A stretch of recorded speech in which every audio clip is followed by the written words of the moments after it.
In April of 1998, twins Lawrence and Lamont Garrison were about to graduate from Howard University in Washington. Both worked at the U.S. Justice Department and planned to attend law school.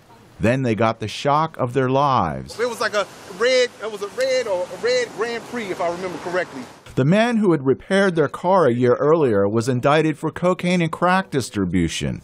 He told drug agents that the Garrisons had been involved in the drug conspiracy. And they questioned. That's when they showed me pictures of Tito Bear. They asked, have you ever seen this guy? I said, yeah, he fixed my car. The Garrisons found themselves trapped on the darker side of federal laws that set mandatory minimum sentences for drug offenses. Laws intended to make it easier to prosecute drug kingpins. Critics of mandatory sentences say this is a common practice in drug cases. They also say the people implicated often have nothing to do with the crime. Julie Stewart is president of Families Against Mandatory Minimum Sentences. And so they'll give someone up. Other times people actually even make up names and say, well, yeah, so-and-so did this. You know I saw him one time. We get a response from them. Lamont Garrison remembers being offered the opportunity to reduce his time. And they said, okay, Mr. Garrison, it's your opportunity, to help yourself. And I said, well, help myself out. What do you mean? Well, you know what this is about. You guys were doing wrong, X, Y, Z.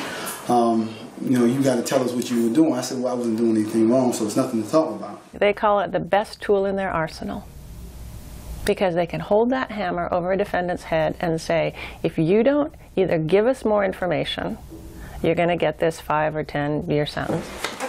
But the Judicial Conference of the U.S. opposes mandatory minimum sentences because they tie judges' hands.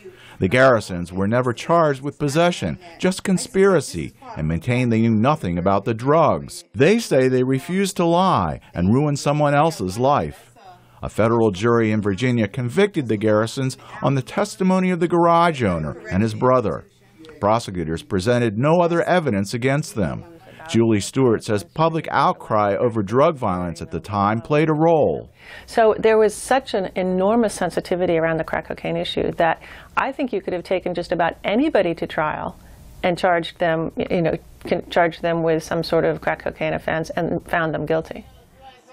Lawrence served 12 years in prison, his brother almost 14. The garage owner who implicated them was sentenced to 18 months.